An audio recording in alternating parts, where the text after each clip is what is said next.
So with that, ladies and gentlemen, I'd like to invite everyone to take their seats for the commencement of our event here today. And of course, for the start of our celebration here today, to everyone present, let us all give the biggest round of applause for our celebration.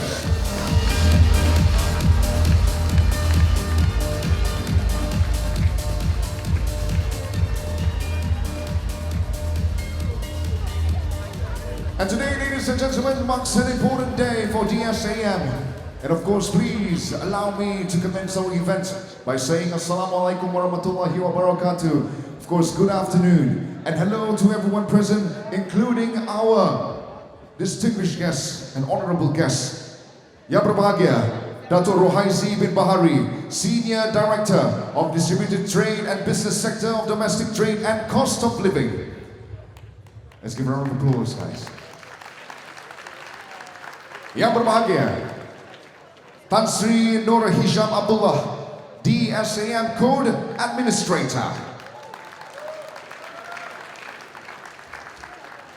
Encik Muhammad Zaihan Arifin, DSAM President. Encik Fairuz bin Abdul Halim, Director, Ministry of Domestic Trade and Cost of Living. We also have Mr. Freddie Liu, Director of AI FusionX Group. Dr. Dora Huan, Secretary, World Federation of Direct Selling Associations, Chairman of Direct Selling Association of Singapore, Founder, Best World Lifestyle. And to all President of Direct Selling Associations from Indonesia, and also from Thailand. So with that, ladies and gentlemen, as well, to all DSAM board and DAM members, distinguished guests, and to all recipients of DSAM Outstanding Entrepreneurs Awards 2023. Ladies and gentlemen, I would like to welcome you to the 45th anniversary of DSAM Convention and of course the Outstanding Entrepreneurs Awards 2023.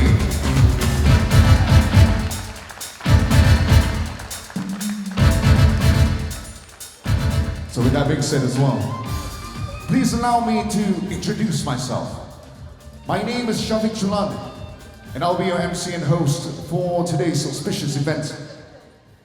And today, marking an important milestone for DSAM, celebrating 45 years of success here today.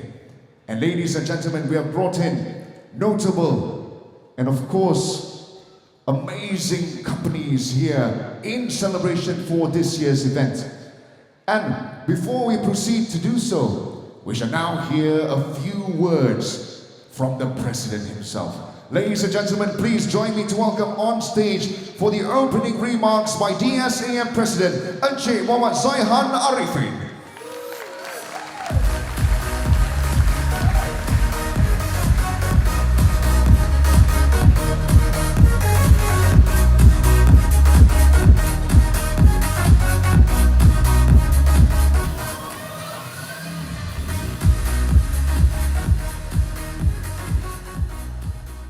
Thank you, Shafiq.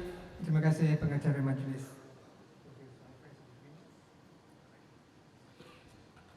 Yang berbahagia, Dato' Rohaizi bin Bahari, Senior Director, Ministry of Domestic Trade, or better known as KPDN. Yang berbahagia, excuse me. Yang berbahagia, Tan Sri Nur Hisham Abdullah, our Code Administrator. Puan Dira, Puan Liza, Encik Fairuz bin Abdul Halim, Director, KPDN, Puan Dira, Puan Liza, Puan Atika, and representatives from KPDN, Encik Khairil Ahmad, and Puan Afrina from Lazada Malaysia, Mr. Freddie Liu, FusionX Group, Dr. Dora Huan, Secretary of World Federation of Direct Selling Associations, or better known as WFDSA, also the Chairman of Direct Selling Association in Singapore, a member of Asian Federation of Direct Selling Association, or better known as AFDSA, and also the founder of best world lifestyle. Presidents of the Direct Selling Associations of Indonesia, Pakani, welcome. Mr. Surachet from Thailand, welcome. Also members of AFDSA. DSAM past presidents, Datuk Sijitan. I would also like to salute Frederick and also Polly, who are not here with us today. DSAM board, past and present, I saw Sam and Tam in the audience just now. DSAM member companies and distributors, and all our special guests. Assalamualaikum warahmatullahi wabarakatuh and good afternoon. Sorry, I did not hear the distributors. The distributors, can we hear you? Thank you very much. Thank you everyone for joining us today, and happy 45th anniversary. Happy birthday. It is an honor. Thank you. It is an honor to stand before you today as the president of this esteemed association and reflect on our journey till today, as well as share our vision for the future for direct selling in Malaysia. Allow me to just do a quick poll. How many in the audience know the actual date of DSAM's formation in 1978? No need to raise your hand, just shout it out. Sorry? It's not me. No. It's actually next week, 18th October. Yeah. Which happens to be my birthday as well. So. Yeah, it is, I'm not kidding. Okay, anyway.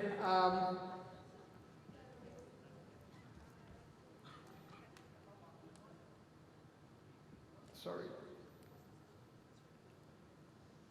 Anyway, over the past 45 years, with the support of KPDN and WFDSA, the World Federation of Direct Selling Association, we, DSAM, played a pivotal role in shaping the direct selling industry in our country.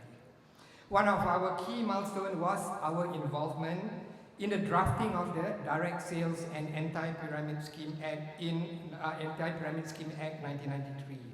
Today, DSAM, we have 145 member companies with 5 subcommittees, which are 1, Legal and Government Affairs, 2, Membership Committees, Technical Regulatory Committee, PR Communications and Events Committee, and the newly formed committee, which is Sustainability, to serve the industry's best interests. We also witnessed remarkable growth to 28 billion today, number 6 in the world for global sales. Platinum Award recipient for 4 consecutive years, and overcome a lot of challenges, which we are still overcoming those challenges as we speak. We also built a community of dedicated distributors as well as member companies who believe in the power of direct selling to transform lives and empower everyone the right way.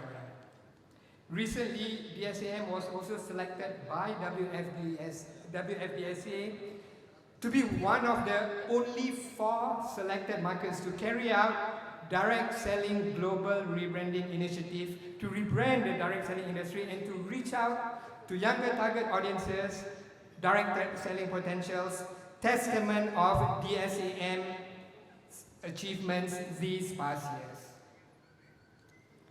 This is where you clap.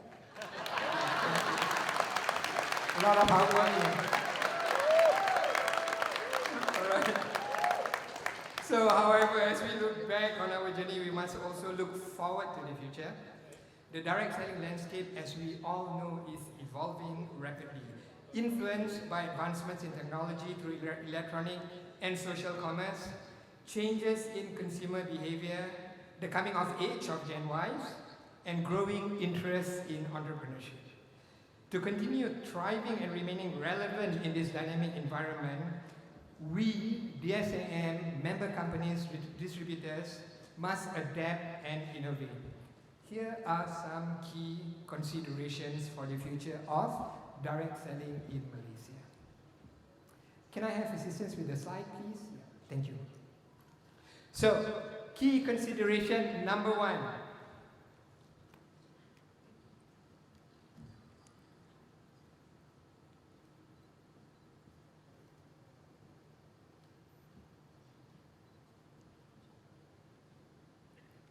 Apologies, ladies and gentlemen. Okay, there we go. Key consideration number 1, embrace digital transformation, adapting to the gig economy and AI. The digital spectrum is reshaping the direct selling industry in Malaysia and around the world, offering everyone both opportunities and challenges.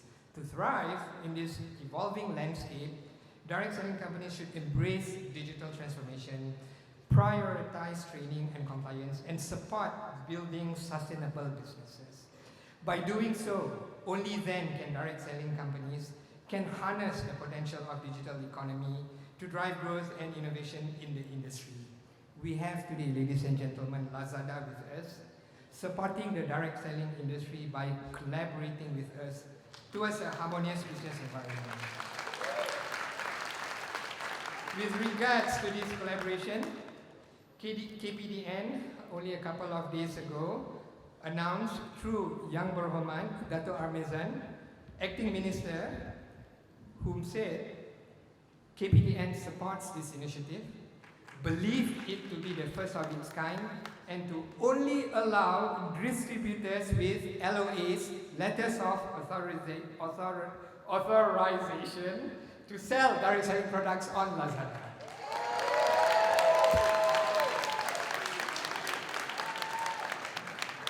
If I may add, next week at the WFDSA World Congress, AI and digital technology has also been slotted as a key topic for discussion among all the direct selling associations around the world. On to key consideration number 2, focus on product quality and innovation. In a competitive market like ours, product quality and innovation remain paramount. Direct selling companies should continue to invest in research and development to bring the cutting-edge products that cater to the changing needs and preferences of consumers. I would also like to take this opportunity to thank KPDN for securing a grant worth 1.3 million for the development of direct selling industry through research, development, and commercialization. A round of applause for KPDN. The grant recipients for DSAM are CNI, Alcon, DXN, PHHP, and Tetler. The third key consideration is personalization and customer-centric approach. In an era where consumers demand more personalized experiences, direct selling companies are encouraged to focus on understanding individual customer needs, tailoring product, entrepreneurship offerings, and marketing strategies accordingly will be essential to attract, grow, and retain distributors and customers. The fourth key consideration is education and training. Empowering our distributors, who most of them are here with us today, with the knowledge and skills is crucial. DSAM will continue to provide the necessary information and resources to ensure that our member companies are well equipped to thrive in the industry along with their distributors. And today, as all of us already know, and we are very well prepared, we will recognize the top 3 distributors from our member companies. Moving on to key consideration number 5, ethical standards and compliance. Maintaining the highest standards of ethics and compliance is non-negotiable. So we have Tan Sri Nur Hisham as our code administrator. Thank you, Tan Sri, for your support in working closely with the Secretariat to uphold our code of ethics. I would also like to share that Tan Sri Nur Hisham was recently conferred the following titles: Order of Rio Branco from Brazil, Chairman of UCSI Healthcare Group, Adjunct Professor, UCSI University, Visiting Consultant, UCSI Hospital. As for compliance and governance, the office bearers, the board of directors at DSAM unanimously agreed to develop a board charter, a policy, if you may, on how we will operate as a team. DSAM will continue to remain vigilant in enforcing these standards and promoting trust in the industry. The sixth key consideration is advocacy and regulation. Collaborating with the authorities and relevant stakeholders is essential to create a favorable regulatory environment for direct selling. At DSAM, we will continue to work diligently to advocate for policies that support our industry's growth whilst at the same time safeguarding the interests of our stakeholders. We are guided by the Direct Selling Act and we will diligently follow, and also the undivided support from KPDN. Once again, our appreciation to KPDN. And the final key consideration is our responsibility. Note the term, our responsibility. That means everyone here in this room and also outside. We call upon all direct selling companies, all member companies, all distributors, and all our stakeholders, whether you're from Indonesia, Thailand, Singapore, or other countries, to contribute to the well-being of society and the community through sustainability initiatives. These initiatives can be within your area, within your company, or jointly with us at DSAM. This not only enhances our reputation, but also demonstrate our commitment to making a positive impact on the communities we serve. As mentioned earlier, we have recently formed a sustainability subcommittee led by our board member Winston from PHHP. We will send out invitations to everyone to participate in industry-wide initiatives to come. Sustainability is also a key topic for discussion next week at the upcoming WFDSA World Congress in Dubai. So in conclusion, ladies and gentlemen,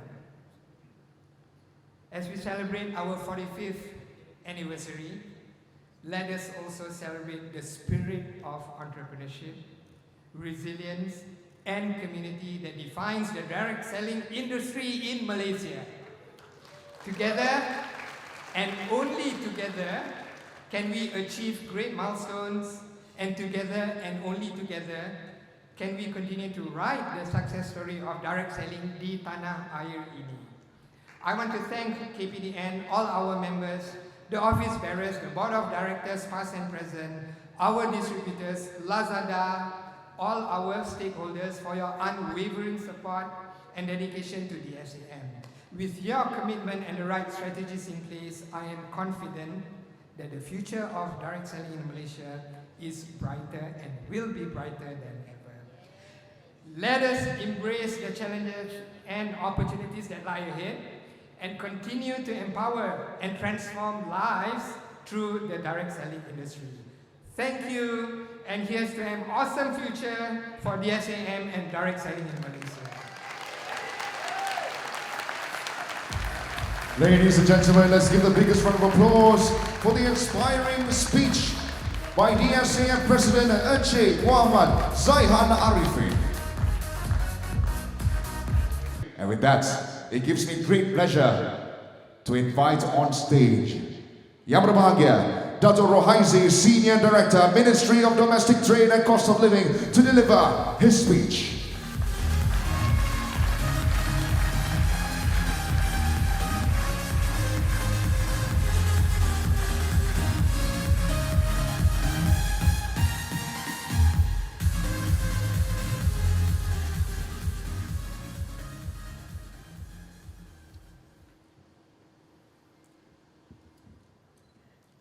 Terima kasih saudara pengerusi yang berusaha Encik Muhammad Zaihan Arifin, DSAM Presiden, yang berbahagia Tan Sri Nur Hisham Abdullah, DSAM Code Administrator.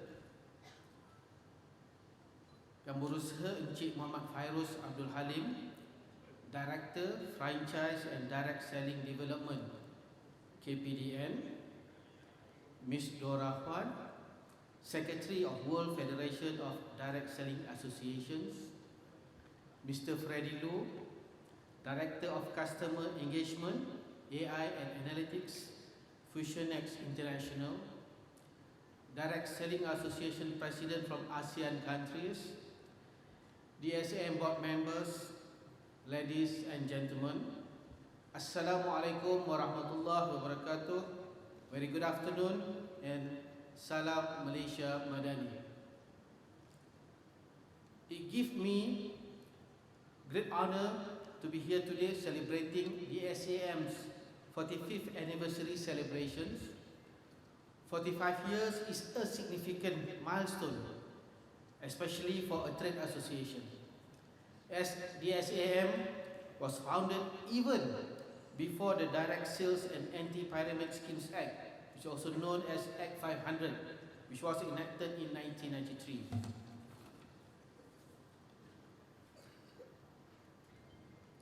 This is significant as DSAM was built on the foundation of collaboration, cooperation and trust with all your members and stakeholders, especially with the Ministry of Domestic Trade and Cost of Living, which is fondly known as KPDN. DSAM has long and proud history of serving your members. From the KPDN's view, we have witnessed DSAM assisted in helping direct selling companies establish themselves, grow and succeed. DSAM has also collaborated with KPDN and played a leading role in shaping the policies that affect our industry. KPDN is here today not only to celebrate DSAM's accomplishments over the past 45 years, but also to look to the future and reaffirm our commitment to working together to build a stronger and more prosperous industry for all. Ladies and gentlemen, direct selling in Malaysia has continuously progressed over the years with double-digit growth. During the pandemic years, direct selling was one of the only few industries that showed a significant growth. As we move forward beyond the pandemic years, KPDN is proud to announce that direct selling has kept the momentum and recorded a sales turnover of RM 30 billion as of October 2019.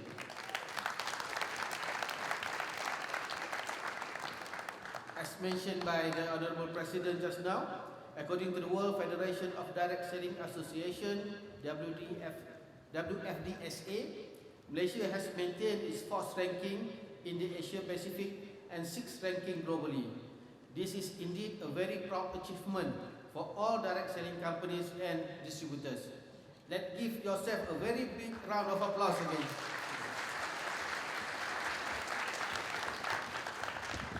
Today's convention is themed the future of direct selling. This is a very pertinent and timely question that not only to the direct selling industry should be asking, but also all other industries. The business environment has changed significantly over the last couple of years. We now have gig economies that are continuously emerging, the use of technology and so on. It's good to see that DSAM is engaging these changes with your keynote address, Mr. President, including a session on artificial intelligence or AI.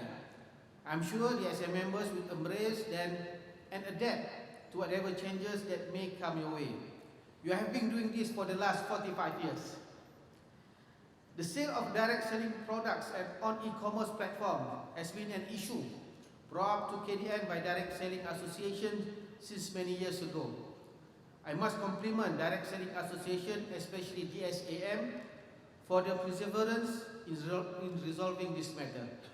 In this regard, KPDN welcomes the collaboration between the Direct Selling Association Malaysia and Lazada Malaysia, which have agreed to collaborate in ensuring and controlling the sale of direct selling products on the online platform.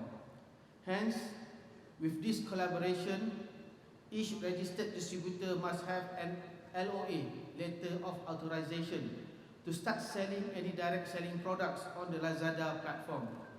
We would therefore like to announce today that DSAM and Lazada have reached a mutually workable solution that should benefit all parties, namely DSAM members, distributors, and Lazada. I was informed just now that this is the first such kind of arrangement in the world. I was really very congratulations again to DSAM and also Lazada. The ministry is also of the view and believe that this effort and collaboration will create a fair and harmonious business landscape among players in the direct selling industry and enhance consumer confidence when they buy the direct selling products from online platforms. Therefore, all companies must maintain the quality and authenticity or exclusivity of products for a safer online ecosystem. Additionally, companies are also responsible for monitoring online marketing activity carried out by their registered distributors. The Ministry also welcomes the kind of collaboration to be signed with other online platform providers in the future, as it is expected to provide added value to the development of domestic trade in Malaysia's economy and internationally. As for the future, the Ministry is now compiling all input from the industry on adopting the new amendment to Act 500. The Ministry hopes to cater to all the current and future needs that can be beneficial in the future. The Ministry also wishes that all Malaysia's direct selling companies become well-rounded to serve the nation and future dynamic industry players to boost the economy and create a more successful story. The Ministry is very confident and optimistic that Malaysian direct selling companies will continuously show a significantly impressive performance.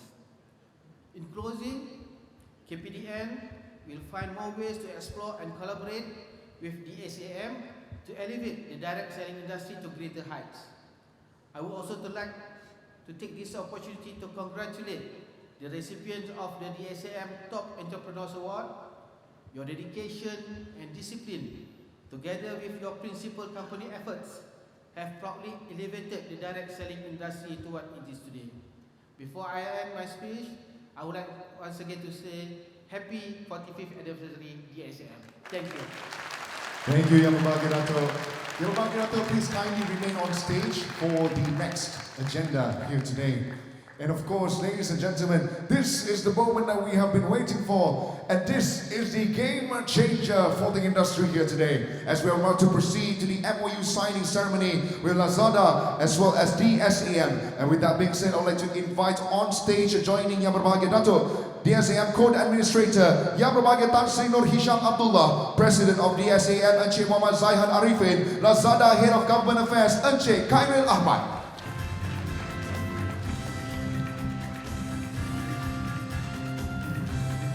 And ladies and gentlemen, this historical moment is true. This MOU, sellers on Lazada Malaysia can be authenticated as legitimate sellers of DSAM member companies, products through a joint approval process from DSAM member companies and Lazada Malaysia in the form of a letter of approval. And signing on behalf of Lazada will be Encik Khairil Ahmad, Head of Government Affairs. And signing on behalf of DSAM will be Encik Muhammad Zaihan Arifin, DSAM President. To our signees, you may now place the first signature. Round of applause, everyone. And now we shall do the exchange. We shall now place the second signature.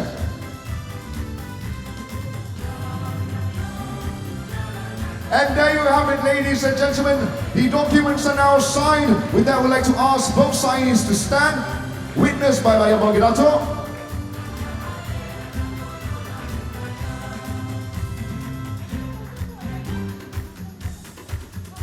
We get closer to the table.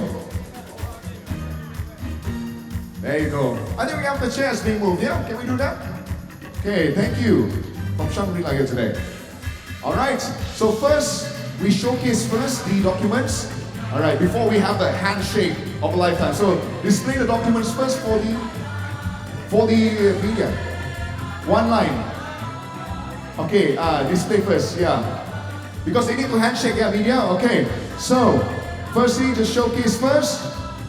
And to everyone present, it is an MOU signing an agreement. So, in order for us to seal the deal, it is time for us to give the handshake between Lazada and DSAM. And there you have it. Congratulations to DSAM and of course Lazada. And may this endeavor be successful for all the years to come. And of course, for years and years of success between the two companies. Again, to everyone present, let us give the biggest round of applause to DSAM and Lazada. A success. It invites our VIPs to take a seat, and of course, a huge thank you to our witnesses, Ministry of Domestic Trade and Cost of Living, which is represented of course by Senior Director Yang Berbahagia Dato' Rohaizi bin Bahari.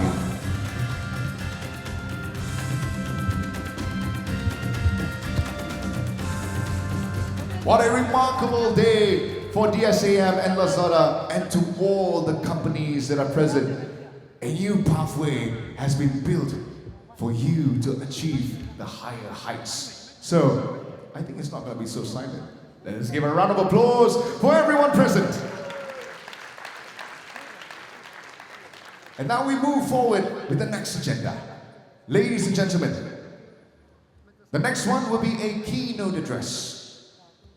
And the topic that will be presented here today is called Artificial Intelligence in Direct Selling. Before I invite this amazing individual on stage, he is a highly accomplished senior level management professional with over 20 years of experience in spearheading analytics and digital strategy.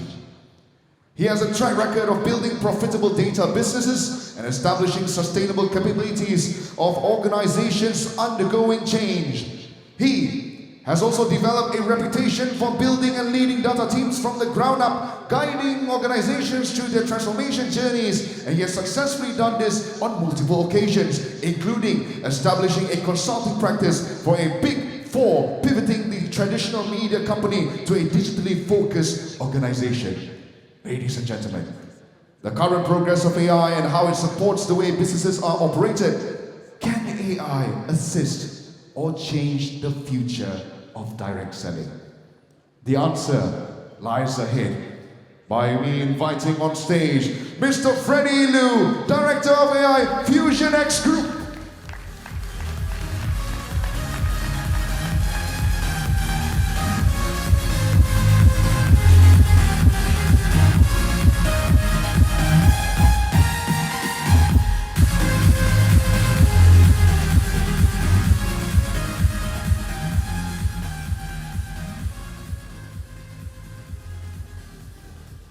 Hi, good afternoon. It's really gives me great pleasure to be here. Wasn't expecting such a grand event, right? Give me the jitters. And very good afternoon to all the VIP members, particularly to Tan Sri Noor Hisham, DSAM Code Administrator, Dato' Rohaizi, Senior Director KPDN, Encik Muhammad Zaihan, DSAM President, all the VIP members, and to all the award winners as well. Very good afternoon. My name is Freddie Liu, and thank you MC for making my profile sound a lot more exciting. Actually, it's not true. I'm traditionally, I call myself a geek, I just love tech. Right? And I have the pleasure to be doing a lot of tech work for the last 20 years.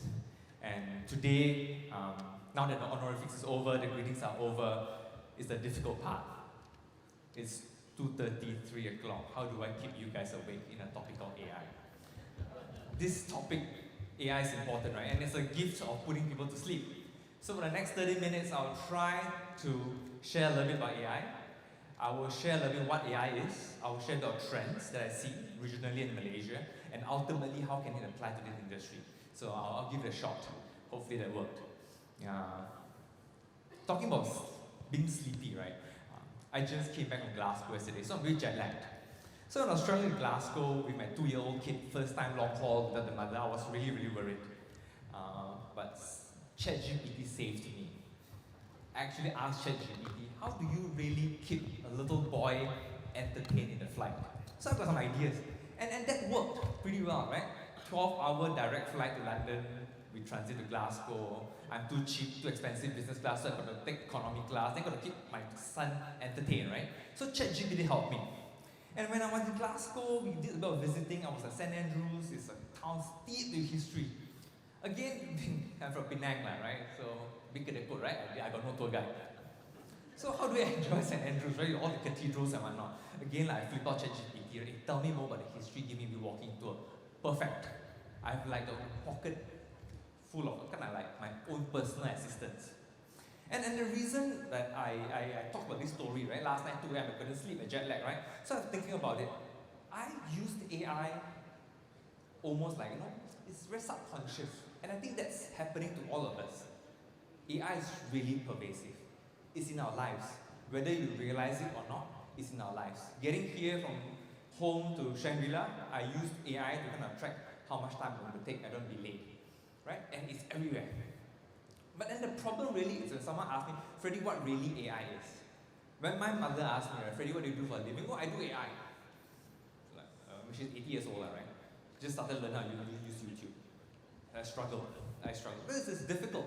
It's a vague concept, and we use AI, analytics, machine learning quite interchangeably. So let me try. What really is AI? So there's a lot of words in the slides, but let me take you through. And in my own words, I always think AI is really a technology that it helps us do something that humans do really, really well. What do we do really well? We can engage each other, we understand language, we can see, we identify objects, we listen well, and we learn, and we can produce speech to communicate. These little things that we do as humans are very extremely difficult for computer. And that's what AI is trying to do. It's trying to mimic this little gift that we have as human beings on a more narrower basis, right? To help us do things. So, if this is what AI does, right, it has absolutely huge impact to consumers, to the way we buy, to the way we entertain ourselves, to the way we engage people, even to the way I plan for my trips. It's all changed, and it will have a very big impact, not to this industry, but to many other industries as well.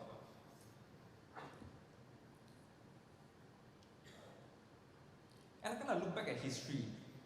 So this is a boring slide which I won't go through all, right? What I wanted to share is really AI has been around for a while. 1950s or so and what, right? But the last 10, 20 years, there is really a boom. And when I say really a boom, you start to see that AI is creeping into our lives everywhere. 2002, we have autonomous vacuum cleaner, right? 2008, we've got Siri. Now we've got Google Home. My 2-year-old son talks to Google Home like his friend, right? Hey Google, how are you? And he does this a lot now because he hears me do that. Hey Google, play Baby Shark. I'm not kidding. Whenever he has the chance, my Google plays Baby Shark all the time. And a 2-year-old doesn't speak very well, right? He kind of mumbles, right? But over time, Google learned. He said, understand that? It's amazing to me. I'm very impressed. Not my kid, right? But I Google. But I got to beg a lot of Baby Shark at home, right? And now, it's very common that you see AI in university courses because there's a recognition that AI is real, AI is going to be a game changer. When I graduated from USM year 2000, so you know how old I am. I did my master's, right? Penang boy, right? USM. There was export control. Technology like AI, higher computing, supercomputer is always locked within the country in books. I don't know why, but it's. Can someone? The slides are different, but I will keep going. Yeah. Technology are not easily accessible to all of us. Today it's different. Today, AI is in our pocket, in our little device called our mobile phone today, right? In Waze, in Google, the way we shop. We talk about Lazada, steeped with AI, right? How does it get us to buy more things? Freddie buys a pen, or Freddie buys a sports shoe. Freddie, you buy a sports shoe, should buy this particular socks that goes matching a particular jacket, right? It knows. Facebook, TikTok has AI that decides what we read. When I was in a media company before this, AI even decides what kind of headline you should read. Because ultimately the headline captures your attention, right? So if I read let's say a business article, then the headline will be more janggeh, right? If I read a bit of a trash tabloid, right? Like a cat got lost in the park, then the headline will be more simple. Then it's all auto. Ultimately, it's to capture attention. So AI has this amazing ability to do all these things. But what drives AI is actually the availability of data. So AI is nothing like a large tape recorder, right? It's very good. It looks at all the data in the past. Then learn and say, if I see a new pattern, because from the past, and this is what it should do, it should react. Similarly to my story in St. Andrews, AI doesn't create the walking tour in St. Andrews. What it does is scans through maybe all the Twitter feeds, maybe all the internet feed, and what people has done. So it's very common that for tourists who have 6 hours to spend, does all these things. They kind of replay back to all of us again. So that's what AI does.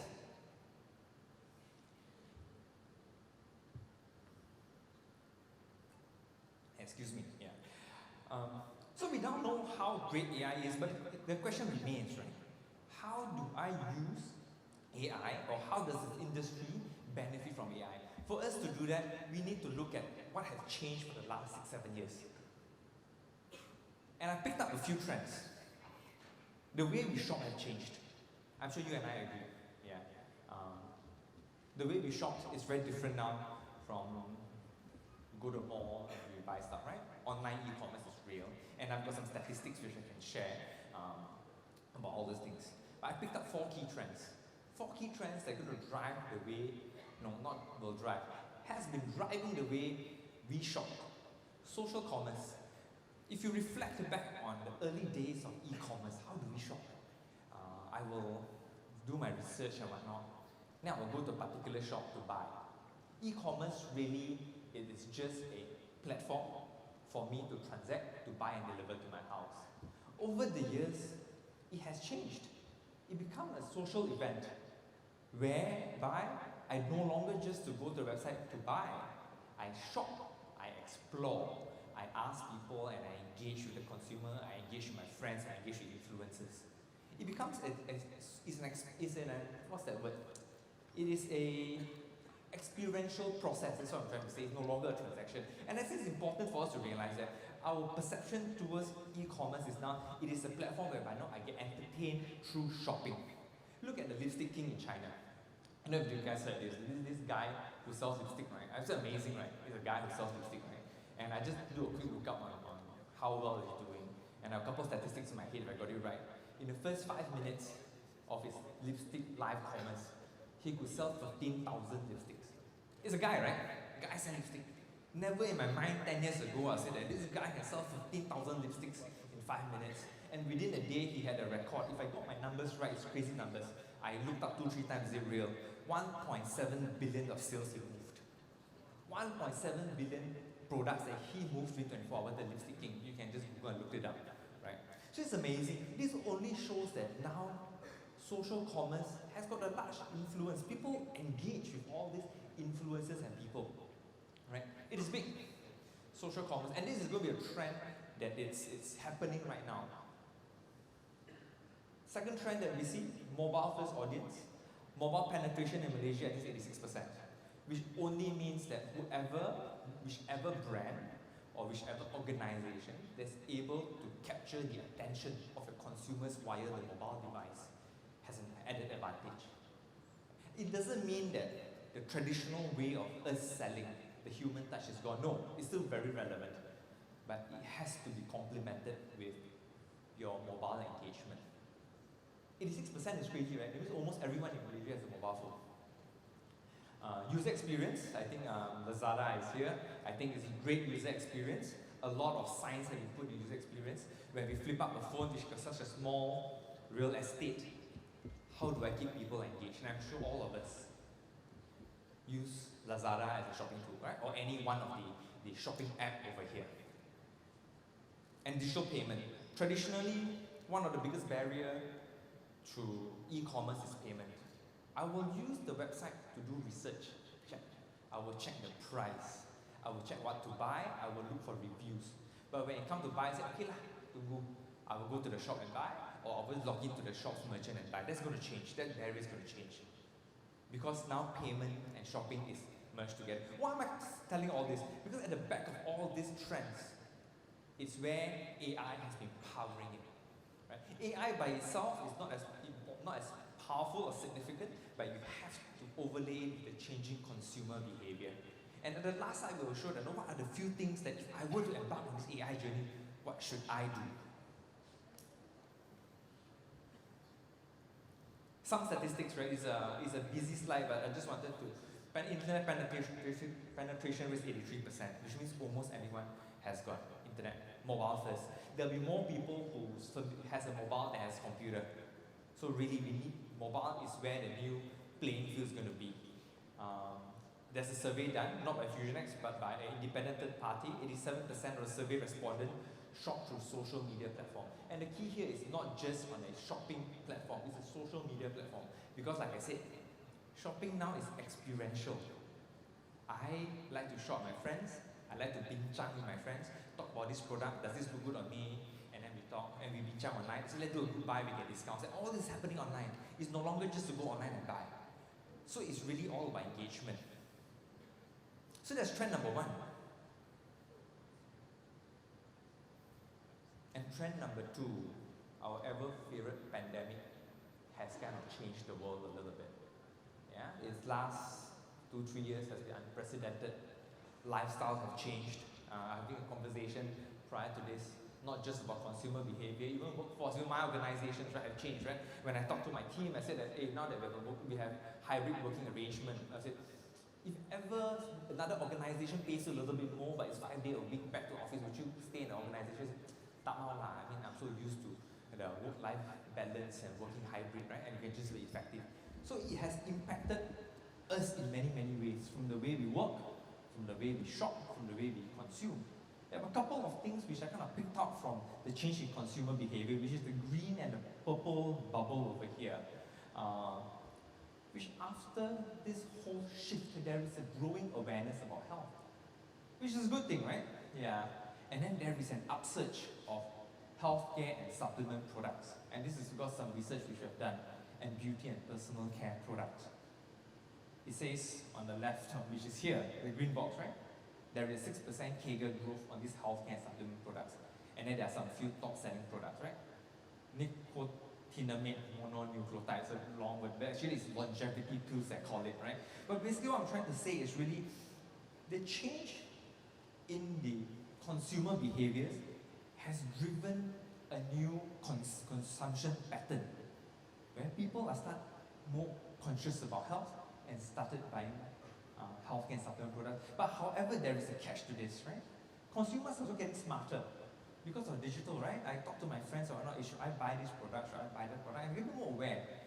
Become more aware of also fake products or whatnot. So the importance of good nutrition, the importance of authentic products, that's the word I'm looking for, is really important in consumer behavior. So having AI and a nice e-commerce platform, memang tak cukup, right? You need to find a way to engage your consumers and let them know that, hey, this is how you should consume the product. It's about awareness.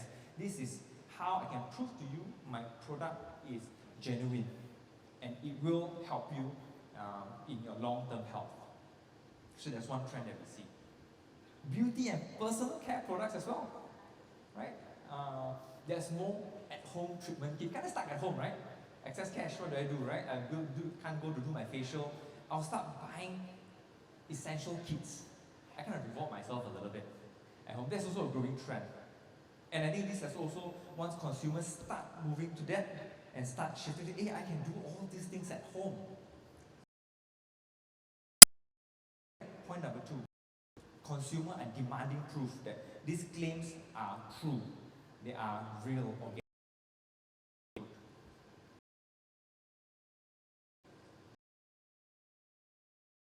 how great AI is, how AI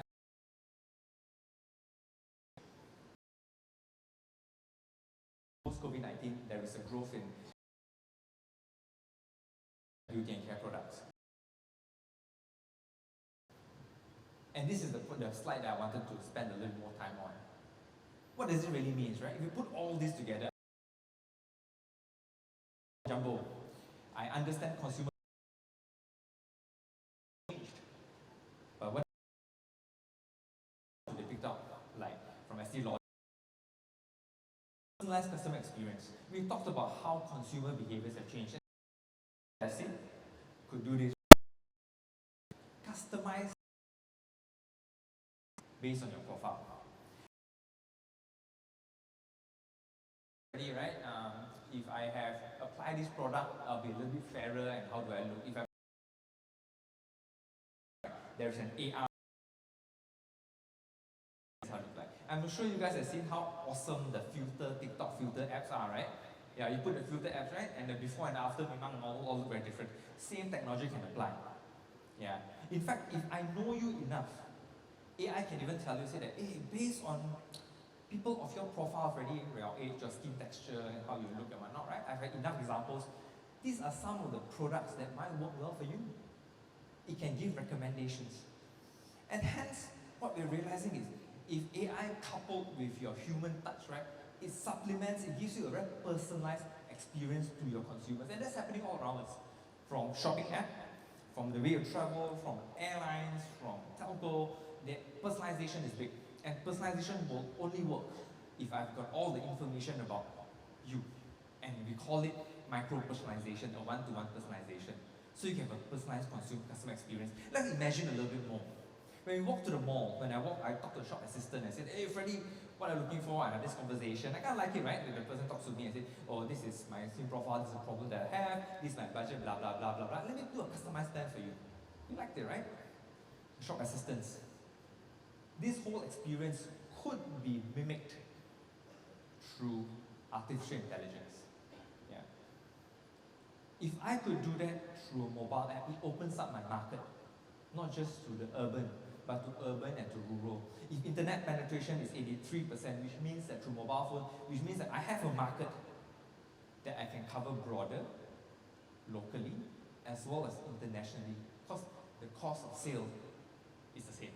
There's no difference, right? Suddenly the world's my oyster. It's big, right? Second point really is about customer segmentation and targeting by predictive analytics. Media does this a lot. TikTok, Facebook does this a lot, right? I'm sure you have the experience about talking on WhatsApp, right? I had chat in WhatsApp, say, hey, I'm going to look for a Thermomix cooker in WhatsApp. Next thing you know, you open Facebook, you get Thermomix lah, Xiaomi smart cooker lah, whatever cooker, it will be pushed to you. Yeah, it's really, really good. The technology is right here today. We can capitalize on that as well. So clients of mine, organizations of mine, do that as well, right? One example that we apply similar technology is through education. Yeah, I know it's not relevant, but I want to draw a point where I'm passionate about education, right? Whereby if I know all these things, right, can I tell if a student is having a little bit of a challenge in education? Not just on academic, right? Academic is simple, but really behavioral. I travel from Kelantan to KL, away from my parents. I got to travel 2 hours, get to school. I cannot engage with my fellow students, my fellow peers. Maybe my command of language not so good, or maybe more shy. Real problems. I can apply that in education. Detect problems like that, because that will eventually lead to your academic performance. But when the result shows academic performance, it usually will be too late. So we apply that. Almost any industry that you could think of, we could apply AI to it. No difference from this particular industry. And ultimately, training and development as well. I think this is I had to talk about training development. I think that's perfect, right? Yeah. Training development. Training no longer is just about CBT lah. Click question, watch video. After 3 minutes, mengantuk, you give video, right? It can be a lot more engaging. It can be micro learning, 3 minutes video clip, similar to TikTok, right? You flip, flip, flip, flip, flip, you learn, right? You can learn asynchronously. I don't need to sit down and say, Freddie spent 2 hours doing this. No, I can learn whenever I want. If I got 15 minutes, I can learn. If I got 2 minutes, I can learn. And more importantly, by detecting how you learn, how you consume information. Everyone's different, right? I like to learn in a particular way. I like to look at videos. Some people like to gamify. Some people like to listen to podcasts. Some people like to watch blue quiz, whatever, right? If the computer knows that, I can cater personalized learning. And that's what also we're trying to do there for some of our clients of ours as well. Can we apply to this organization? Absolutely, why not? Right? And cost of performing this thing is amazing, right? Because it can be applied to everyone, right? You build one and you apply simple, and the tool learns. It gets better over time. But AI doesn't come with its risk. You should have thought about AI so great, right? It comes with risk. And you often need a lot of information, data for it to be effective. It doesn't create anything from scratch, right? Ultimately, it's a computer. It's a computer that's very good at looking back at past history and learn. But that's how humans learn as well, right? I mean, we look at past history, 1 + 1 = 2, I learn, then I move to the future. I see 1 + 1, I know it's 2. AI does that as well. Yeah, but today, because of this little device over here with us, it's always on. This device knows what we like, where we go, what kind of stuff we search, what are we looking for, what are we going to buy, who do we talk to, how do we entertain, how do we talk to friends, how do we, all sorts, how do we watch video, right? All this information feeds onto it, builds a profile of ourselves. We need to reach our data. A lot of the organizations that I see in Malaysia and in this region as well wants to do AI, understand the power of AI, but the data don't have. So we need to get on the data journey to understand the consumers, right?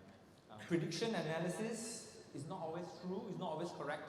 It's something that we need to improve over time, and it's not something that it can be autonomous, do it automatically, like, I did quote this example, AI is not like Skynet, right? If you're as old as me, you know what Skynet is, that Terminator robot, right? Or Knight Rider, kid, you can talk, right? Yeah. It's not that. I don't think we are at that point in time. It can be very good in specific, very narrow tasks. But more importantly, this point number 3, which I am very passionate about, is really about ethics. And I think we talked about ethics as well before this. I think it's really important that we recognize that AI is able to do a lot of things, but it has built-in bias. Yeah, it is biased towards certain segment of the population, could be it biased to certain type of member society or certain patterns of behavior. It's quite natural. Yeah, so one of the things we do is we will manage and engage our clients as well, right, to ensure that the AI, as much as possible, it is ethical, it's equitable, and it's inclusive. And I think this is really important, not just for organizations, because research has done and surveys have done about it.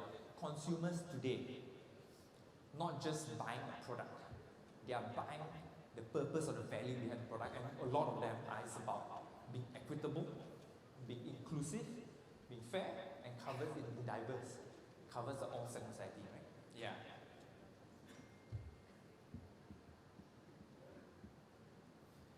And finally, let me check, time check. I think this is my last slide. Thank you for bearing with me. I really can't see you. If you fall asleep and not, I'm fine. Oh, but not habis lagi. I think that's a sign that Freddie will talk too much, right? So I will just cover very quickly, right? If there are any 2 takeaways, personally, I think there's a few things that's going to come. I'll pick up Metaverse. I think it's going to be the next wave. Today, last 10, 20 years was really about internet, social commerce. We start using mobile for different things. The way we engage is going to change. It's going to be the whole Metaverse, right? It's going to be a lot more immersive. It is really new. Large organizations are experimenting right now, and the way we engage our customers is going to be different, right? Something fun fact about Metaverse, I think, if my facts got it right, Gucci or Balenciaga, right, sells product in Metaverse. Just has a Balenciaga and they sell it for real money, few thousand US dollars. It's amazing. I don't understand, right? For my character avatar, you can buy a Gucci handbag and pay a few thousand ringgit in the Metaverse. I really don't understand. Right? I'm the older generation. I think eco-commerce is important. ethics, ESG is important, our products, our supply chain, how we engage our consumers are important. We need to live those values, and the ability to communicate those values to your consumers. The product that we sell not just represent a good product for you, but for society and community as well. I think those are important. I guess that's my last 2-3 points. For the slide, I'll be around. My name is Freddy Lu. I hope that you find this useful. I definitely had a lot of fun. I'll be around connecting with you on LinkedIn. I'm happy to answer more questions if time permits. Thank you so much. With that being said, ladies and gentlemen, it's time for me to invite our speakers here today. I'd like to once again invite on stage. Yes, I get to give a resounding round of applause. Ladies and gentlemen, Tan Sri Nur Hisham.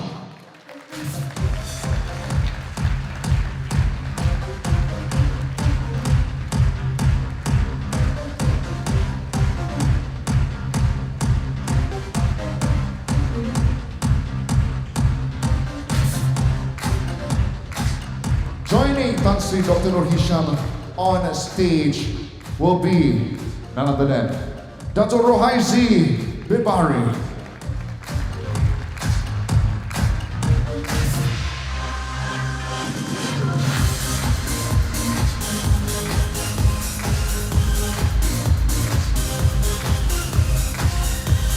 And of course, our guest, Dr. Dora Huan.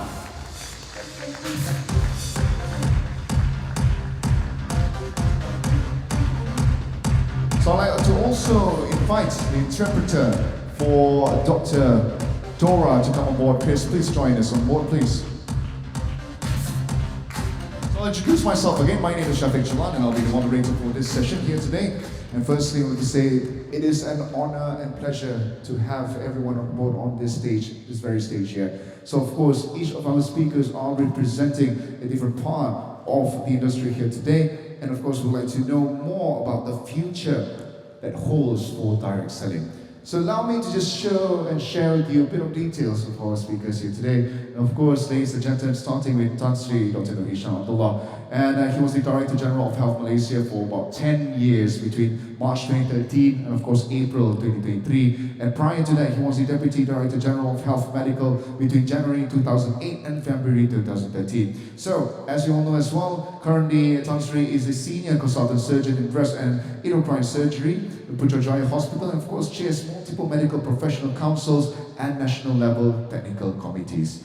And he's also actively involved in policymaking in global organizations such as the World Health Organization WHO and Drugs for Neglected Diseases Initiative DNDi.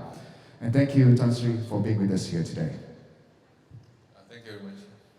And next up, ladies and gentlemen, of course, from KPDN, we have Dr. Rohaizi bin Bahari. He's the Senior Director of Distributed Trade and Business Sector at the Ministry of Domestic Trade and Cost of Living in Malaysia. And what's interesting is that when I read his profile, he has over 20 years of experience in public management, immigration and security affairs, holding various positions in public service sector as well. And some of his previous roles include Deputy Director General of Legal Affairs Division, Prime Minister's Department, Immigration State Director, Principal Assistant Secretary in Ministry of Agriculture, Immigration Attaché in the High Commission of Malaysia in New Delhi, India, and of course Islamabad, Pakistan, and Senior Assistant Secretary in the Ministry of Home Affairs. And that's something that we're going to give a big round of applause to.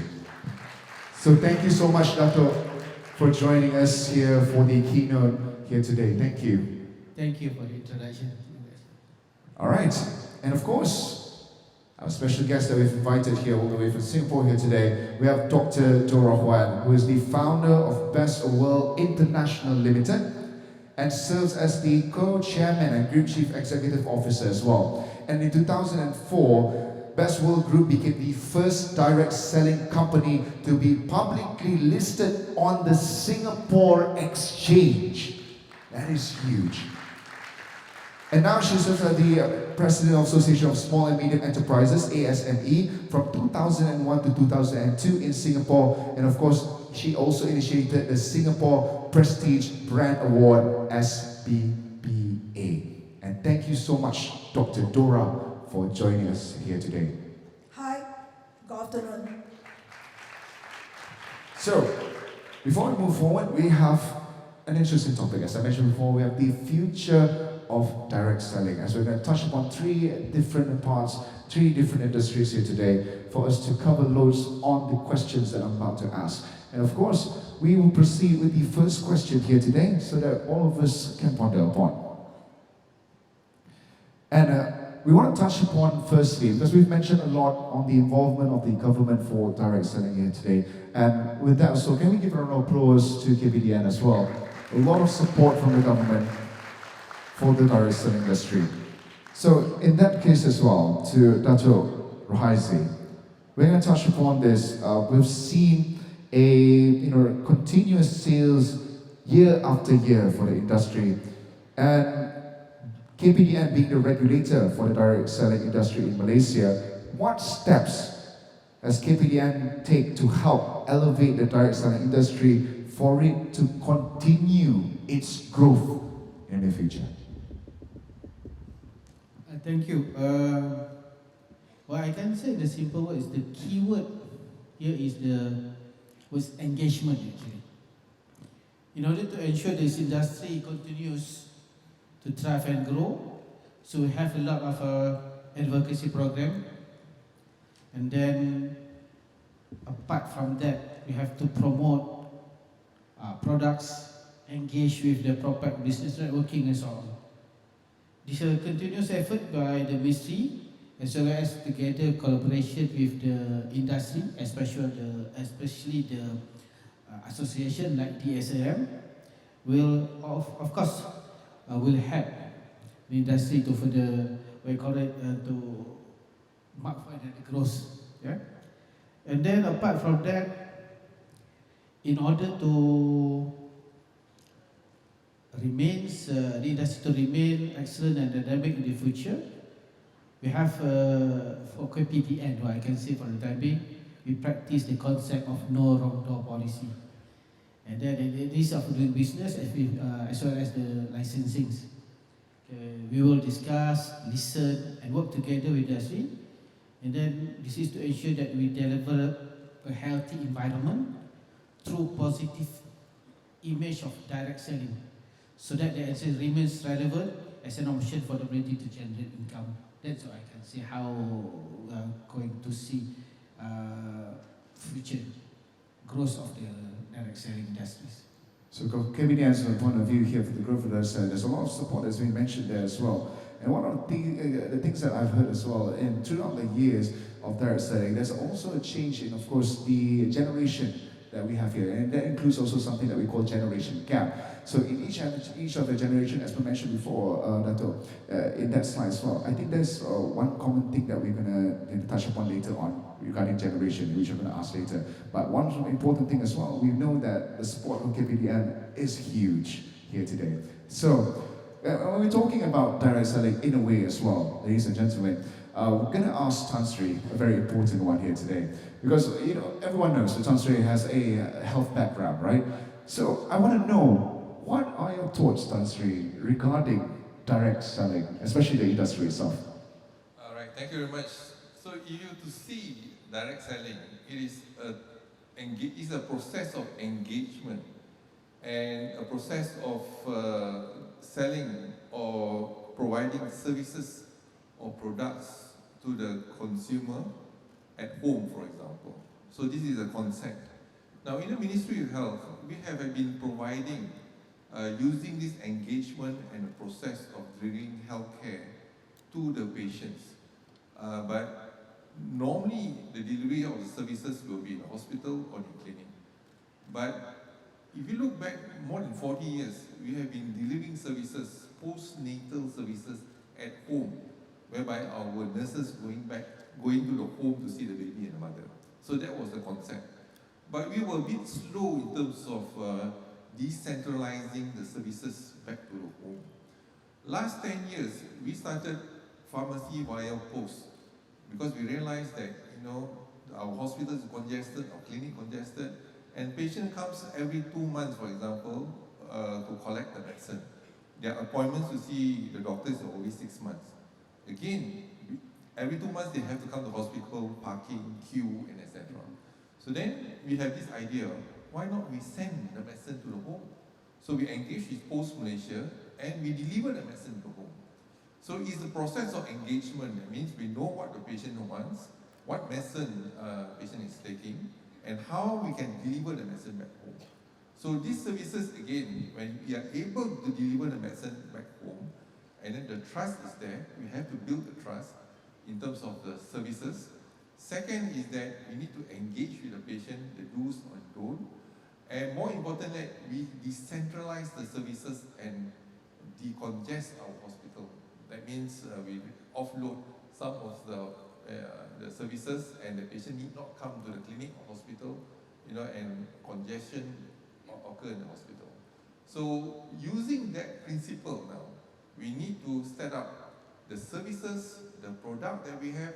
How can we decentralize the services from the central hospital, or from healthcare services will be hospital and clinic or even pharmacy, back to the community at home in their own environment. So this is where I think if we look back to Direct Selling Association, they have been around more than 45 years. And this is a full potential. With the technology now, with the tool that we have, we can do wonders. But there are challenges as mentioned earlier. Number one, we need to build trust. Number two, there's a lot of fake news, etc., disinformation and misinformation. We need to tackle that. And we need to write on e-commerce, we need to write on AI, etc., to continue to enhance the services back to the community. Now, what are the guidelines? Sometimes the development, the creative ideas and innovation is too rapid. The regulation is not in place.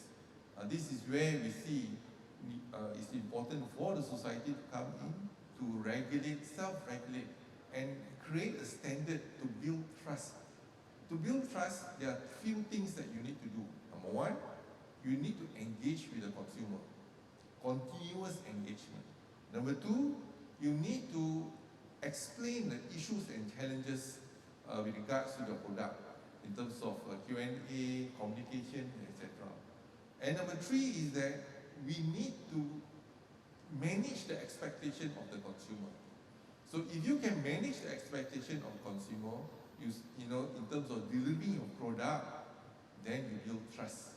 That's how, and this trust is important, sustainability of the trust, continuous engagement, build trust, and build the brand in the consumer, and they will remember and continue to enhance the product further. So I think this is a full potential for us to ride on the new way of doing things, not the new way, but to enhance it further, to strengthen how we deliver our services. Today we know that, direct selling is important, but we also need to look into e-commerce, right on the platform of e-commerce, to have a wider, coverage of the consumer, not only locally but regionally and globally. As you mentioned earlier, we heard, your products can be sold to millions or even billions of people using a new platform. So again, this is how we enhance and continue to engage to make sure that we can deliver good quality services to our consumers. So we're going to expand the coverage as much. But before that, can I see a show of hands? To those who are in the health industry, who sells health, can you show hands here today? Health, fitness, that includes that as well. Maybe you can include beauty as well. Beauty as well. There you go. So those are some good tips for all of you here today. And to everyone here today for direct selling, you can always remember that e-commerce now plays a very vital role in expenditure. And being able to expand also includes that you'll be able to connect yourself with the customers even better, or the commerce side better. And that's one of the key things that from your thoughts, Tansri, was really amazing. And also, if we look into a different perspective as well, how does it help in the healthcare industry post-pandemic? We know that pre-pandemic we were a bit hectic there, right? So post-pandemic, how does direct selling help in a way, especially to our rakyat here today? In fact, during the pandemic, I think every pandemic, every crisis, there's an opportunity. And because of the lockdowns that we have, because of the infection in the community, I think during the lockdown you can see the sales from the direct selling is actually escalated, which is a good sign. And we have the tool in terms of using technology, but we do not have a strong reason to use the technology then. But during the pandemic, we have all the reason to use this tool, and hopefully we can continue to use this tool, enhance it further. Now that most of the public, they are aware and they have the tool now with the handphone, and they can actually engage, they have used it before. This is a very good opportunity and good potential for us to ride on the pandemic to enhance it further. I think it is very timely for us to leverage on the lesson learned during the pandemic in terms of to enhance our services in the future. I think this is something that we need to look back and see how we can improve further in time to come. Thank you so much, Tan Sri. So we're talking about the tools. Can you give a round of applause? So we're talking about tools, we're talking about e-commerce platforms, we're talking about online effect and how we can adapt to it. And this is a perfect question to our next speaker. So as we know that e-commerce platforms have continued to adapt with the emergence of online explanations on products and its applications, and this is as close as e-commerce can get to reproduce the so-called, what you mentioned, personal touch, uniquely offered by the distributors. So it seems that e-commerce is also closing that gap in this area. So Dr. Dora, what are your thoughts regarding this? Okay, I would like to speak in Mandarin. Okay, 首先我们从一个大的方向来看直销先，然后我们才了解这些高科技的东西。那我们知道，在市场上，我们有一些渠道，比如说零售业、特许经营、直销，还有就是 e-commerce 电子商务。那我们看看我们直销，我相信所有正统正规的公司都会通过经销商会员去零售产品，所以呢，零售集市也是直销的一部分。那么再来我们看看特许经营，那我们的公司就是直销公司，都是会通过我们的会员来零售产品。更重要呢，很多公司都会有那个 stockies 或者是生活馆。那其实这也是能够体现一个特许经营的一个本色。那么再来我们就谈到电子商务。那今天我相信大部分的公司都会启用电子商务。那也就是说，其实直销也可以说是4合1的一个行销渠道。我们也是零售，也是特许经营，我们更是直销，我们也用电子商务。那但是直销跟这些其他管道不一样的地方是，直销提供创业机会，提供副业机会的一个奖励制度，甚至提供培训的一个计划。那这是其他渠道所没有的。所以呢，直销呢，它会通过它的特质去继续的存在。那么我们再看看现在我们的这个高科技的发展，电子商务啦、App 啦，还有 AI 啦，或者社交媒体啦，这些发展，我觉得这些的发展只有帮助我们直销行业，因为我们直销公司、直销商都可以利用这些科技来提高你的效率。那么当然，第3点，我们知道，我们直销是以人为本的行业，有一些东西是科技没有办法复制的，比如说，我们直销是一个人跟人的一个互动，还有呢就是信任，还有人际关系，甚至于感情。那么我们直销也通过我们带领我们的团队，我们带领我们的下线，我们辅导，我们跟进，我们鼓励，还有培训。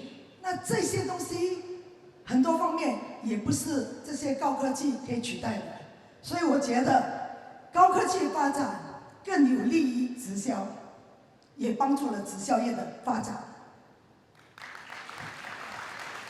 Really, I try.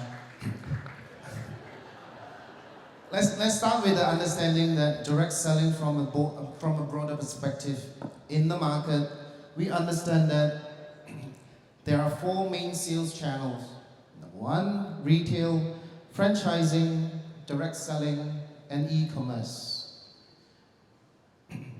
First, we look at the retail. So direct selling encompasses the characteristics of all the sales channels. Retail is part of the direct selling as it involves the sale of products through distributors and members. Many direct selling companies also establish stockists or lifestyle centers, reflecting the feature of franchising. In addition, most direct selling companies now have their own websites and e-commerce platforms. In comparison to other sales channels, the direct selling model also offers entrepreneurship and part-time reward system, which are among its unique advantages. Then we look at the franchising. The internet, the e-commerce platforms, and also application indeed provide product information and personalized experiences that cater to user needs. When fully utilized, these technologies can also benefit direct selling companies and distributors as well. Thirdly, we look at direct selling.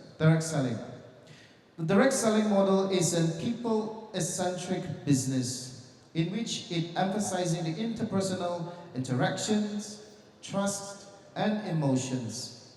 Direct sellers need to maintain close contact with their team members, provide support, replicate successful models, and assist in their business growth. The aspects cannot be achieved through pure electronic means. In summary, the development of internet, e-commerce, and apps technologies can certainly empower direct sellers, but it cannot replace the professionalism and warmth provided by direct selling model.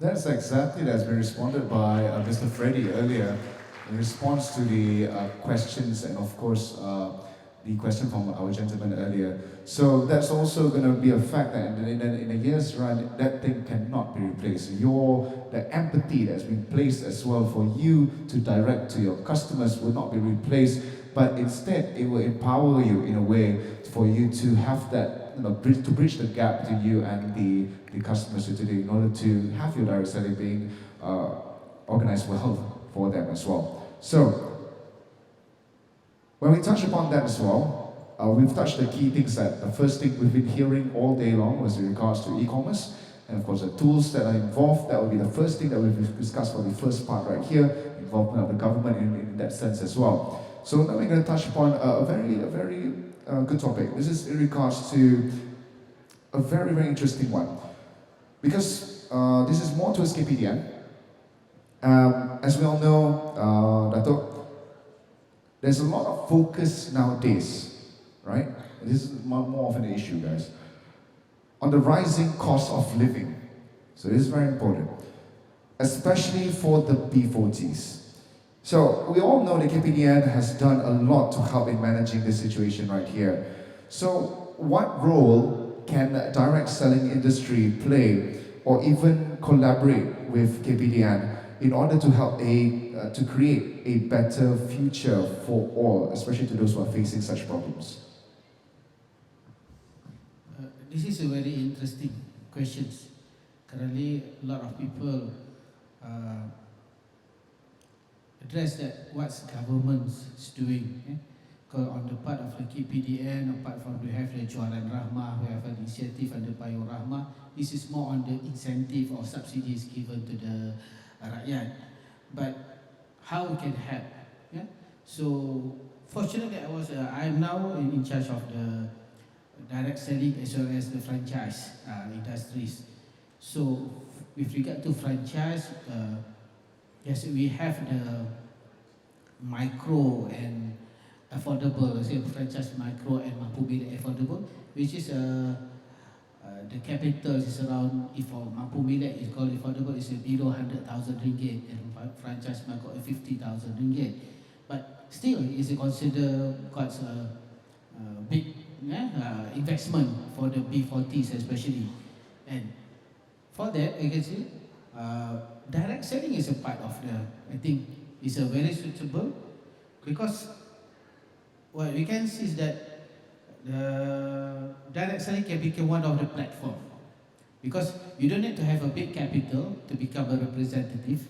You can use the current model, and then as we know that direct selling, they have what I call a systematic business model, flexible working hours, and then anybody can join it, provided that you have to be disciplined, follow the guidelines, the SOPs.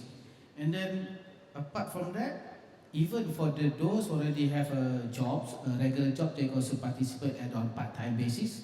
And then the current collaboration, like I said, between the association and Lazada will help, because one of the complaints, because maybe the new agent or representative, you cannot have the same level playing field with the seasonal ataupun the all those those yang dah lama kan, called dalam in this industry. So with a collaboration with Lazada, it is same. So everybody will sell the product at the authorized price, and then no undercutting or whatnot. So it will help. So when we see the growth that we have been in number 4 and number 6 in the digital, then the industry is continuing growth. So there's a big opportunity. So with direct selling, we can help even those in the rural area have become entrepreneur in the sense. So I believe that with good collaboration and cooperation between the ministry, the association and the industry, we can help rakyat to address the issue of cost of living, especially to have an extra income, to especially with regard to the rising cost of living, the rising the issue of ringgit, which compared to compared to US dollars, will help. But it's not easy, but with continued dedication and discipline, it will help. That's all. That was a good one. Thank you, Nacho. Because one of the key points that I've listened throughout the thing is because one of the things that we are always skeptical about B40s, right? Because when we have low income and the price rise, it's going to be a big problem, especially during this economy. But what's important is that extra income. That's one of the things that all of you, as the companies enrolling more agents coming in, that extra income will definitely benefit the B40s in such a way that will actually elevate them to go out from the crisis that they're going through in the current era. So in that sense as well, is there any sort of things that we're going to expect in the near future, like sort of if you join so and so direct selling, you'll be rewarded with something from the government or something? Is there anything that we're going to expect that, or we're just going to keep it low for that one? It's a hard question I'm going to throw in. It's a very difficult question, but yes. The role of the government is to facilitate actually. Yes. You have to facilitate business, you have to facilitate and provide the opportunities to the public, to the rakyat. So at least, among others, if one side of the job, we call it the ordinary jobs, is very difficult to get. Then in terms of the salary, the wages is stuck. But on the other hand, we go for business, because in Islam we said 9 out of 10 is a business, and then direct selling is part of the continued business. You're definitely right there. Thank you so much, Nato. So we have a clear view. So direct selling is definitely helping the B40s that are undergoing a lot of crisis during this time. So to all the companies that are present, you are also responsible to elevate them, bring them over, make sure to let them live a better life here today as well for the B40s. And of course, since we're talking about economic situation right here, I'd like to ask Tan Sri. Tan Sri, can you just give us an advice on regarding direct selling companies and their distribution in riding the current economic situation, and how can they make a difference? Thank you very much. first and foremost, we need to look into the advantage and of direct selling as compared to other businesses. Number one is that certainly you can see direct selling has high impact, good outcome, and at lower and reasonable cost as compared to another business that you have to have retail, shops and etc. So if you can engage this platform of selling, and it will help a lot. And more important is that direct selling provide personalization. You know, as mentioned earlier, if e-commerce, for example, there's no empathy, there's no one behind it. Here, there is a person that you can trust, and you have to build trust on that, and you have a continuous engagement there. So this is how direct selling can reach out and have a lot of potential. And we hope that the industry, direct selling industry, will continue to grow, and hopefully this will complement e-commerce. Now that the partnership that we see between e-commerce and direct selling, this is a very good partnership, and this is exactly what we did, for example, during the COVID-19, you know, in whole government and the whole society approach. Not only Ministry of Health handling the COVID-19, but the whole government and the whole private sectors coming together as one. Again, if this platform we are using, you know, in terms of to consolidate all the parties to come together and work for a common goal to enhance the service further. So I can see that this potential of e-commerce and direct selling coming together and facilitated by the government, this is a good start.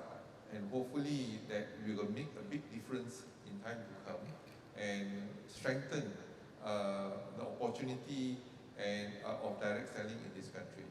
So this is a potential that I see can be applied to this industry. So the word that we can always captivate here is the word called opportunity. Okay, when we have this opportunity, write it on, take this leap right here. And when we talk about opportunity as well, and this is a question for Dr. Dora. So, since the consumers, of course, the direct selling has been, of course, relevant today. Even if you see statistics, before I came here, I have to do a lot of research as well. When we see statistics, direct selling is one of the only, not say only, one of the main industries that is ever growing. Can you give a round of applause to that? It's ever growing. There's no statistic for direct selling. If you look it up, even in the American side, even for Malaysia, you know, Asia, Southeast Asia, every single part about direct selling is always increasing. Their graph is always increasing in so much ways. So, since we're talking about that in terms of growth, we're going to say that here. When we know that direct selling is also relevant here today, an environment that is shared with gig economies, so e-commerce platforms, and of course other possibilities available in terms of generating income, since the word income has been said a lot since before tea. Can direct selling actually coexist with these gig companies? OK， 直销行业发展到今天可以说是超过1个世纪。那当然在这整百年，尤其这过去的50-60年，它的发展是非常的蓬勃。那我们或许也发现到，在过去的整百年，直销业是不断的去转型。那尽管我们面对很多的竞争，或者面对社会负面的一个印象，但是我们直销业还是依然的成长啊。那最主要是因为直销业它具有它独特的一个价值跟它的特点。那这是其他的行业没有办法去相比的。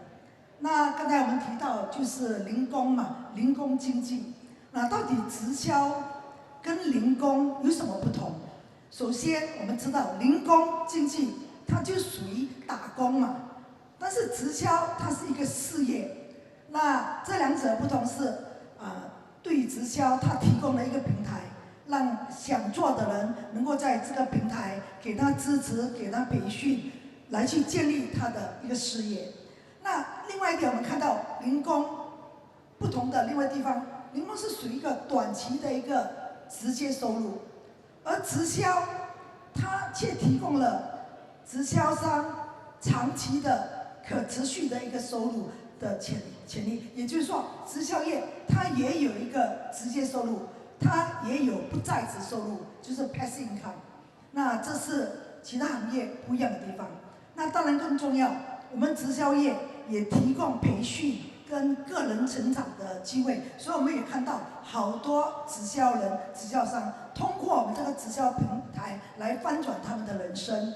那当然还有一点就是，其实我们直销业也提供副业。那其实这副业也就是零工经济。那更重要，直销业它是一种灵活、自由的一个业务模式。那总而言之，我要说的是，直销业经过不断的一个环境的发展，也通过联合这个数字工具跟电子商务的能力呢，更加能够扩大我们的一个业务的一个影响力。那我们相信，零工经济也好，电子商务也好，跟我们直销业都能够是共存协力的去发展，那为更多人提供更多全方位的一个赚钱的收入。所以呢，零工经济跟我们直销业是没有冲突的。Yeah. The direct selling industry has a history of spanning over a century and has continuously evolved during this time, especially for the 50, 60 years back.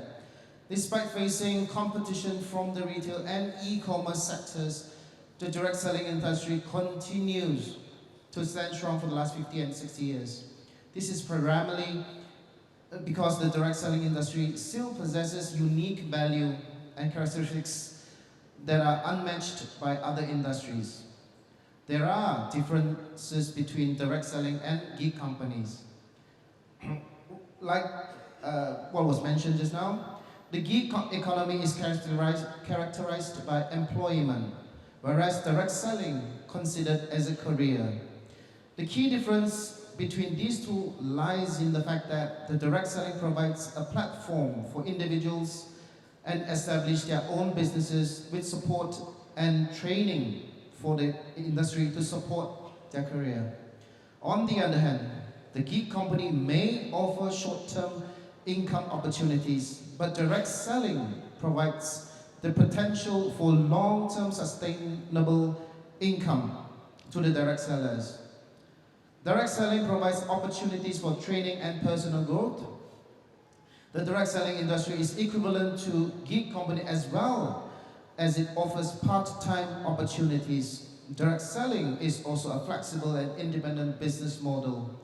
In essence, direct selling has evolved to adapt to the changing landscape, incorporating digital tools and e-commerce capabilities to enhance our reach. We believe that it can coexist, thrive alongside gig economies and e-commerce platforms, offering individuals diverse ways to achieve financial freedom and success. Thank you very much. Let's give a round of applause. Thank you, Doctor. So the answer is yes, we can coexist with gig companies, and of course there's a lot of opportunities to do so, and it heavily weighs on direct selling to have a lot of opportunities, a lot of positive things that we can create from doing direct selling here today in comparison to gig companies. And what's important here today, I'm looking at the time actually, Dato, Tan Sri and Doctor. We actually only have 6 minutes to go before we proceed. As we can see, our award recipients on left are about to receive their awards here today. So before I call it a day for our keynote session here today, we're going to ask a very simple closure or your conclusion for direct selling and for the future of direct selling. So you can say whatever that comes through your mind here today. So maybe we can start with Tan Sri. What are your hopes, especially, let's talk about this for Tan Sri, we have a special one for you. What are your hopes for the direct sellers here today in regards to the beneficial for health and of course the fitness level and everything like that? Yeah, thank you very much. I see direct selling as a new platform and processes of selling directly to the consumer. And I see that this is a full potential for us to develop more so today and in the future. But what's more important is that we need to have a professional conduct of direct selling, in terms of the agreement, in terms of the do's and don'ts. And thereby, the members have a code of ethics to follow through. And this will build trust of the consumer because they know the do's or don'ts of doing a direct selling. So I think this is the job of the committee to look into the do's and don'ts, make sure that we self-regulate rather than the government comes and regulate us. So, but by the time, I think the trust is not there if the government step in. But because this is a new platform, make sure that we are sustainable and we hope to invest in our self-regulation, our professional conduct in direct selling. And there is certainly a bright future for direct selling in this country. Thank you. Let's give a round of applause to Tan Sri. A bright future indeed. So, Dato, last words for the role of the government, maybe in the future, anything that you would like to say regarding direct selling, any kind of support that will be given, maybe in the near future, or maybe you can have a surprise here today, I have no idea. Maybe I'm just trying to correct something from KBD here today. So, Dato, please. Okay, I would like to share what was happening during the last workshop related to the e-commerce. So the participants were asked to choose between the three, whether to be highly regulated or quasi, between government intervention or self-regulated. So interestingly, I saw the highly regulated and the self-regulated have the most numbers. And then one of the remark from the participant that I still remember, on the part of self-regulated, it says that, it stated that the government doesn't know how to do business. So I applaud because DSAM have their own code master, fully now self-regulated, and I hope that this will be the future. Government intervention will be less and less, but nevertheless, on our part, we will reviewing the current legislation, the law. We're still compiling it, and then hopefully we can achieve towards to the self-regulated. But this is we need full participation, you see, among the industry players, because in order to be fully self-regulated, you need a certain kind of discipline, a certain kind of expectation, not only from the rakyat, but also from the industries, because have to maintain the status or not right. So it's very difficult, but our role from the government perspective, we will try to facilitate. We're not going to hinder. The important thing, whatever amendment related to the Act 500 especially, is for the business to go better and better. That's all. All right. So, to be honest, the President didn't tell me to ask that. I asked on my own, yeah? Okay. So, thank you so much, Dato. All right, that was my own question. Anyways, so Doctor, thank you so much for coming from afar as well. For the final question for you, right? What can you tell us from us here in Malaysia, in our industry here? How can we elevate ourselves even better in direct selling for the industry? Okay, just give a summary, right? Okay. 我就用简单的4句心思来形容。百年行业，变与不变，硬作可变，初心不变。数字时代，天人合一，直销优势，未来趋势。I would like to translate by myself, okay? Okay, yeah. As an industry with a century-long legacy, while we continuously evolve our operation, our value remain constant. In the digital age, we will keep striving to integrate humanity and technology, achieving a harmonious fusion of the two. The distinct advantage of direct selling will continue to lead the way in the future. That is a perfect ending here today. So of course, leading the way for success in the future for direct selling. Again, ladies and gentlemen, that concludes our keynote session for today. Let's once again give a round of applause, of course, to Tan Sri, Dato, and of course, Doctor as well. Let's give a round of applause. Thank you so much to all three of our amazing VIPs today. Thank you, Tan Sri.